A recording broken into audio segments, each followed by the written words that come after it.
ଆମ ଦେଶର ଯଶସ୍ୱୀ ପ୍ରଧାନମନ୍ତ୍ରୀ ନରେନ୍ଦ୍ର ମୋଦିଜୀଙ୍କର 75ତମ ଜନ୍ମଦିବସ ଉପଲକ୍ଷେ ଭାରତୀୟ जनता पार्टी तरफରୁ सेवा पक्ष आरंभ होईछि। गत 17 तारिख ठू धरिकिना आसंता 2 तारिख अक्टोबर 2 तारिख पर्यंत गांधी जयंती पर्यंत ये सेवा पक्ष चलिବ।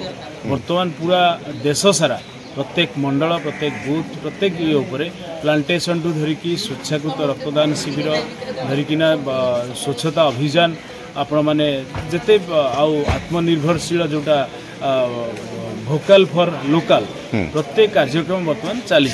आज विशेषकर ओएडा मंडल भारतीय जनता पार्टी तरफ ओएडा ग्राम पंचायत कार्यालय ठारे गोटे मेगा स्वेच्छाकृत रक्तदान शिविर आयोजित होती।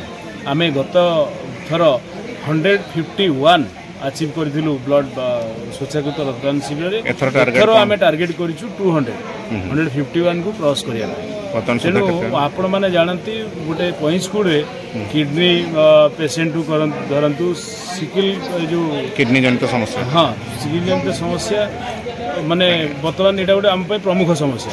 तेणु आठमल्लिक सब डिविजन हॉस्पिटल रे प्रायतः आम सब देखुचु ब्लड संकट देखा दौर। तेणु यहाँ निश्चित भाव में आगामी दिन में ब्लड कैंप पूरा चली रही जिते दरकार हॉस्पिटल पूरा आम युव नेतृत्व समस्ते अच्छा ब्लड देवा। मोदीजी जन्मदिन 17 सेप्टेम्बर नहीं महात्मा गांधी जन्मदिन गांधी जयंती 2 अक्टोबर पर्यंत 15 दिन व्यापी सेवा पक्ष पालन होगी।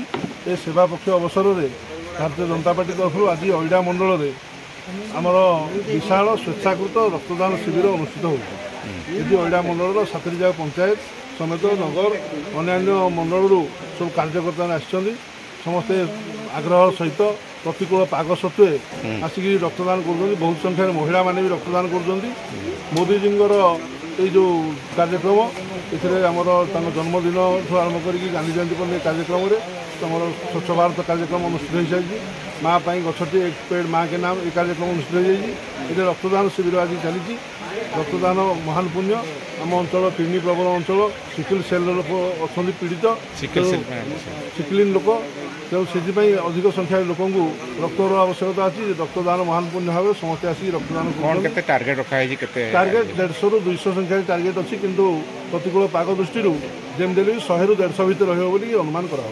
ठीक है।